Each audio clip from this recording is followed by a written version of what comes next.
வணக்கம். செல்வகுமாரின் இலங்கைக்கான வானிலை ஆய்வறிக்கை 2025 டிசம்பர் 8 திங்கட்கிழமை அதிகாலை நிலவர ஆய்வறிக்கை. இலங்கையில் கடந்த புயலானது உருவான போதே, உருவாகும் முன்பே, காற்று சுழற்சியாக இருந்த பொழுதே கடுமையாக எச்சரிக்கையை மிக துல்லியமாக கொடுத்தோம்.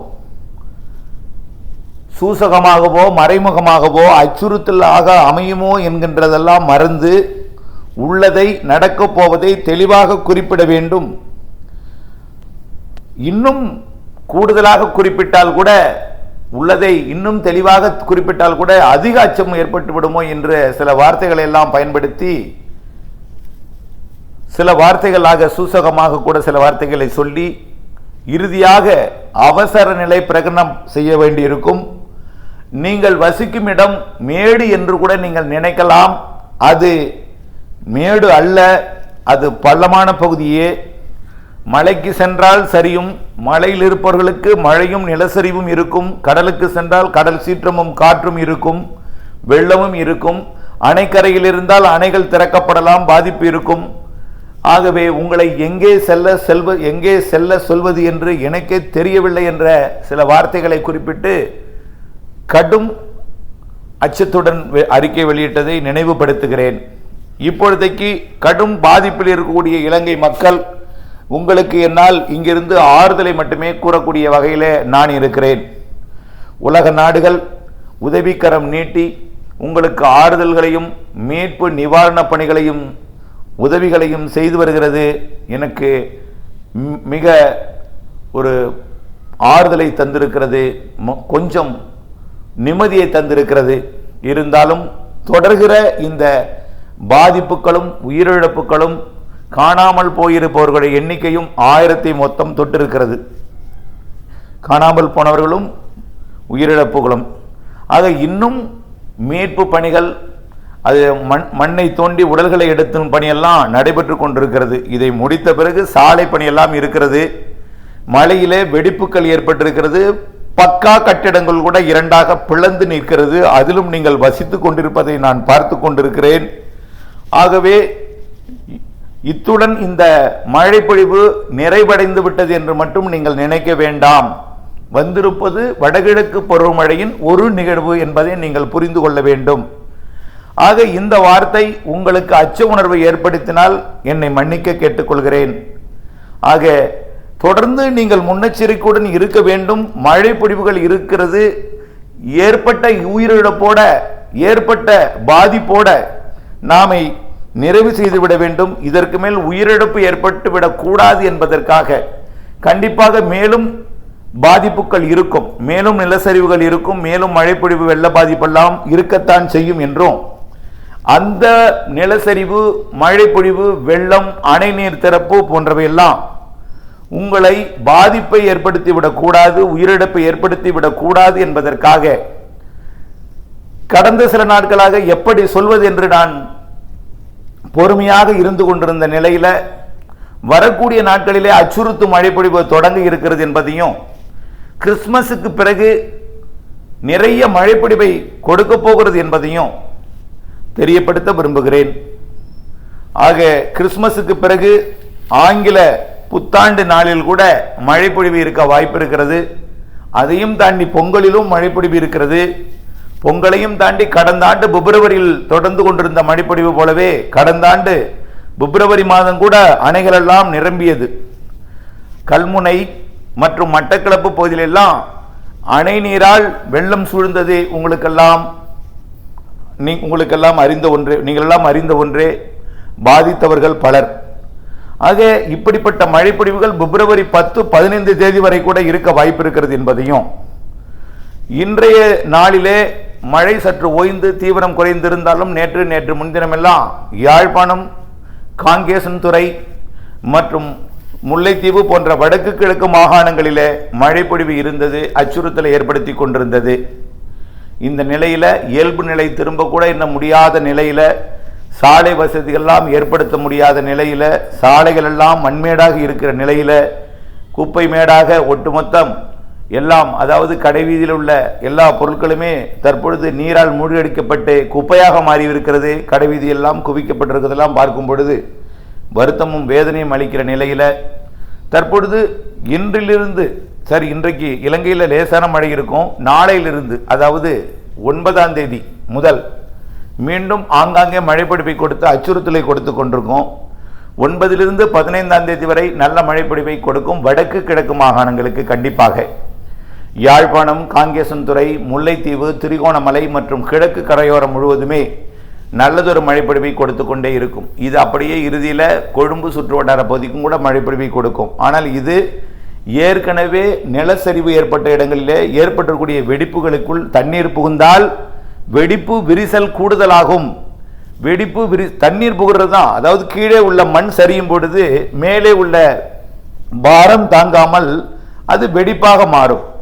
ஆக கீழே மண் சரியும் பொழுது கட்டிடத்திற்கு மேலே கட்டிடம் இருக்கும் பகுதி கடும் பாரத்தில் இருக்கும்போது, கடும் வெயிட்டா சுமையாக இருக்கும் பொழுது என்ன ஆகும்னா, அது சரிவதற்காக அப்படியே முயற்சி செய்யும் பொழுதுதான் அந்த வெடிப்பு ஏற்படும். அந்த வெடிப்புக்குள் தண்ணீர் புகுந்தால் அது அப்படியே பெயர்ந்து இலகி போய் கீழே சரிந்துவிடும்.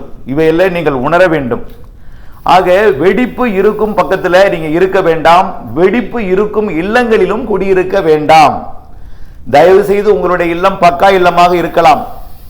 வெடிப்பு இருக்கும் இல்லங்களிலே குடியிருந்தால் உங்கள் இல்லத்திற்குள் அந்த வெடிப்புக்குள் தண்ணீர் புகாவிட்டாலும் வெளிப்புற சுற்றுவட்டாரப்புறத்தில் இருக்கக்கூடிய பெரு வெடிப்புகளுக்குள் தண்ணீர் புகுந்து அந்த இல்லத்தையும் கூட சரிய செய்யலாம், அந்த இல்லத்தை கூட பாதிப்பை ஏற்படுத்தலாம் என்பதை நீங்கள் உணர வேண்டும். ஆகவே இது ஒவ்வொரு வெடிப்பிற்கும் ஒரு நுண்ணிய, அதாவது தொழில்நுட்பங்கள் அறிந்த ஒருவரால் மட்டுமே எந்த வீடு சரியும் எந்த வீடு சரியாது என்பதையெல்லாம் கூற முடியும். ஆனால் உங்களால் அதை கவனிக்க முடிந்தால் அதனுடைய சூழ்நிலை அறிந்து நீங்கள் குடியிருக்க வேண்டும். வெடிப்புக்கு வெளியே வெடிப்பு இருக்கும் பொழுது மழைநீர் அந்த வெடிப்புக்குள் புகுந்து அந்த இல்லத்தையும் கீழே இழுக்கும் என்பதனால சரிவு ஏற்படலாம். மழை பொழிவின் பொழுது முன்னெச்சரிக்கை தேவை. இப்பொழுதைக்கு சாதாரண சிறு மழை கூட உங்களை பாதிப்பை ஏற்படுத்தும் என்பதனால நாளையிலிருந்து வரக்கூடிய மழை வடக்கு கிழக்கு மாகாணங்களுக்கு சற்று அச்சுறுத்தலை ஏற்படுத்தும். அதே போல மலைப்பகுதிகளுக்கும் சற்று அச்சுறுத்தலை ஏற்படுத்தும் என்பதை தெரியப்படுத்த விரும்புகிறேன். அதுக்கு அடுத்தபடியாக 16ஆம் தேதியிலிருந்து மேலும் அதிகரிக்கும் மழை. 15 வரை ஒரு மாதிரியான மழை இருக்கும். 16லிருந்து 19 வரை அதிகரிக்கக்கூடிய மழையும் இலங்கைக்கு அச்சுறுத்தலை ஏற்படுத்தும். கண்டிப்பாக ஒரு சில இடங்களில் 16லிருந்து 19 வரை ஏற்படக்கூடிய மழை பொழிவில் சற்று சில வெடிப்புகளிலிருந்து நிலச்சரிவை ஏற்படுத்தலாம். ஆகவே தயவு செய்து வரக்கூடிய 16லிருந்து 19 வரை 18 வரை கண்டிப்பாக முன்னெச்சரிக்கை மிகவும் தேவை. சரி, அதை விடுங்க. அடுத்தபடியாக 24ஆம் தேதி வரை 19லிருந்து 24ஆம் தேதி வரை வரிசை கட்டி நிற்கும் காற்று சுழற்சிகள் ஒன்றிணைந்து தான் சுமத்ரா தீவு அருகே போய் தீவிரமடைய போகிறது. வரிசை கட்டி நிற்கும் காற்று சுழற்சி 23ஆம் தேதி கிறிஸ்துமஸுக்கு முதல் நாள் கிறிஸ்துமஸுக்கு முதல் நாள் வரைக்கும் கூட மழைப்பொழிவை இலங்கையில் கொடுக்கும். அதுவும் நிலச்சரிவு பாதிப்பை ஏற்படுத்தும். இப்பொழுதைக்கு வெள்ள பாதிப்பு இல்லை. வெள்ள பாதிப்பு இருந்தாலும் தாழ்வான பகுதிகளில் வெள்ளம் ஏற்படும். அணைகளில் நிரம்பிய தண்ணீர் இருந்தால் கூடுதல் உபரி நீர் திறக்க வாய்ப்பு இருக்கு.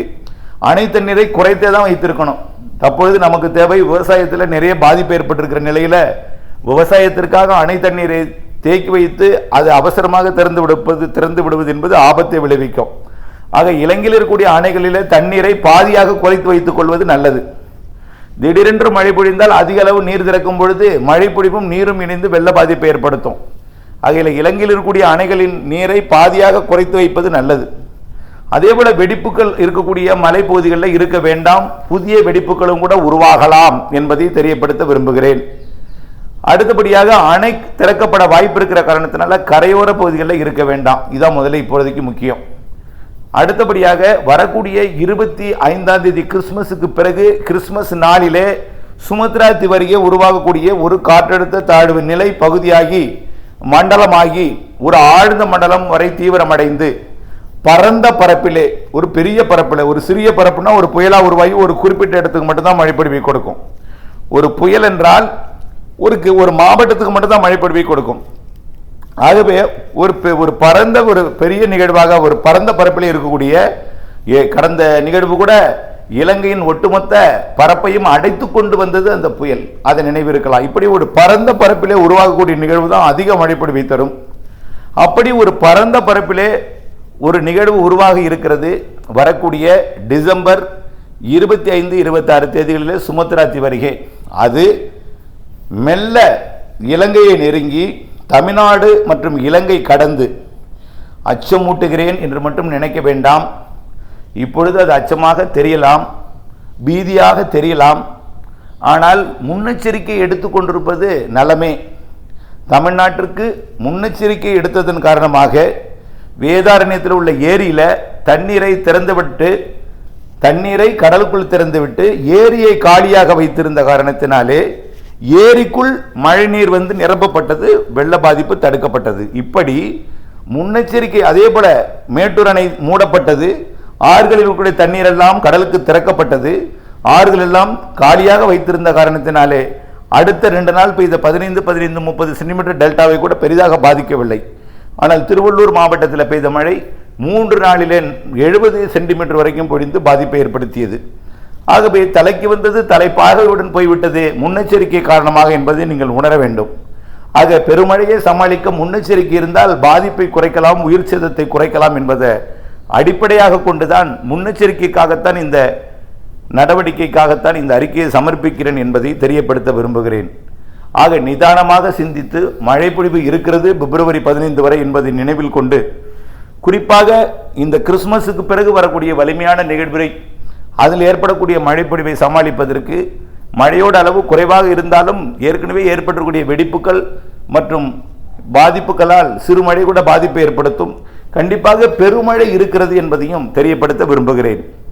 வடகிழக்கு மாநிலங்கள் மற்றும் ஆந்திரா, ஒடிசா வரைக்குமே இது முன்னேறி, அதாவது இருகாற்று இணைவை அங்கே ஏற்படுத்தும். நிகழ்வு வந்து இலங்கையிட்ட கரை கிடக்கும். தென் மாவட்டங்கள் வழியாகவோ அல்லது டெல்டா மாவட்டத்துக்கு அருகிலோ, தென் மாவட்டங்கள், தமிழ்நாட்டின் தென் மாவட்டங்கள் மற்றும் இலங்கை வழியாக கடந்து போனாலும் பரந்த பரப்பாக இருக்கும் என்பதனால வடகிழக்கு மாநிலங்கள் கூட மழைப்பொழிவை ஏற்படுத்தும். எப்படின்னா, கிழக்கு காற்றும் குளிர்காற்றும் வடகிழக்கு மாநிலத்தில் சந்திக்கும்.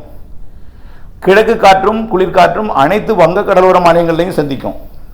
நிலநடுக்கோட்டு இந்திய பெருங்கடல் நீராவி வந்து இலங்கையிலும் தமிழ்நாட்டிலும் ஏறும். குளிர்காற்று தமிழ்நாட்டிலும் சந்திப்பை ஏற்படுத்தும். அரபிக்கடல் வழியாகவும் குளிர்காற்று வரும். ஆக எங்கிருந்துன்னா அரபிக்கடலோர மாநிலங்கள் மற்றும் அரபிக்கடல், அதாவது அரபு நாடுகள் பகுதியிலிருந்தும் அரபிக்கடல் வழியாகவும் குளிர்காற்று வரும். ஆகவே குளிர்காற்றும் வெப்ப நீராவி ஆஸ்திரேலிய பகுதியிலிருந்து வரும் என்பதனால இவையெல்லாம் கணக்கிட்டு ஒரு வரைபடம் கூட இணைத்திருக்கிறேன். அதை நீங்கள் எடுத்துக்கொண்டு கற்பனையில் யூகித்து கொண்டு இந்த மாத இறுதி மற்றும் ஜனவரி மாதம் முதல் வாரம் வரைக்கும் கண்டிப்பாக ஒரு நிறைய மழை இருக்கிறது என்பதையும், அதனைத் தொடர்ந்து பொங்கலுக்கும் மழை இருக்கு, பொங்கலுக்கு பிறகும் மழை இருக்கு, பிப்ரவரி முதல் வாரம் 2வது வாரம் வரை கூட இலங்கைக்கு அச்சுறுத்தல் மழை இருக்கு. பிப்ரவரி மழையை பொறுத்த வரைக்கும் இலங்கையோட தென்கிழக்கு பகுதியாகிய கல்முனை மற்றும் அதாவது திரிகோணமலைக்கு தெற்கே உள்ள மாவட்டங்களுக்கு இருக்கும் என்பதையும், ஹம்மந்தோட்டா உள்ளிட்ட அந்த தெற்கு மலைப்பகுதிகளில் அது பிப்ரவரி மழை இருக்கும் என்பதையும், பொங்கலுக்கு முன் வரை பெய்யக்கூடிய, அதாவது ஜனவரி 26, 25 தேதி வரை பெய்யக்கூடிய மழை ஒட்டுமொத்த இலங்கைக்கும் இருக்கும் என்பதையும், தமிழ்நாட்டுக்கே ஜனவரி 26 வரை மழை இருக்கிறது என்பதையும், ஆக அதற்கு முன்பாக இலங்கைக்கு பெய்துவிட்டுத்தான் அது தமிழ்நாட்டுக்கு மழைப்பொழிவை கொடுக்கும் என்பதையும் நினைவில் கொள்ள வேண்டும். தயவுசெய்து உங்களை அச்சமூட்டும் வகையில் இருந்தால் மன்னிக்கவும். உங்களுடைய முன்னெச்சரிக்கை காரணமாக தொடரட்டும் முன்னெச்சரிக்கை, மழையில் இருக்கக்கூடிய வெடிப்புகள் நிலை சரிவுகளை ஏற்படுத்தலாம் என்பதையும், அணைகள் நீர் திறக்கும் பொழுது ஒரு கரையோர பகுதிகளில் ஆபத்தை ஏற்படுத்தலாம் என்பதையும், ஆக பக்கா இல்லங்கள் இல்லாமல் சாதாரண இல்லமாக இருந்தால் கூட அதில் உள்ள சுவர் இடிதல், மண் கரைதல் போன்றவை இருக்கும் என்பதையெல்லாம் நினைவில் கொண்டு, பிப்ரவரி 15 வரை தெற்கு மாகாணங்களுக்கும் ஜனவரி இறுதி வரை ஒட்டுமொத்த இலங்கை பகுதிகளுக்கும் முன்னெச்சரிக்கை தொடரட்டும் என்று அன்போடு கேட்டுக்கொள்கிறேன். இணைந்தே இருங்கள் அப்டேட்ஸுடன். நன்றி.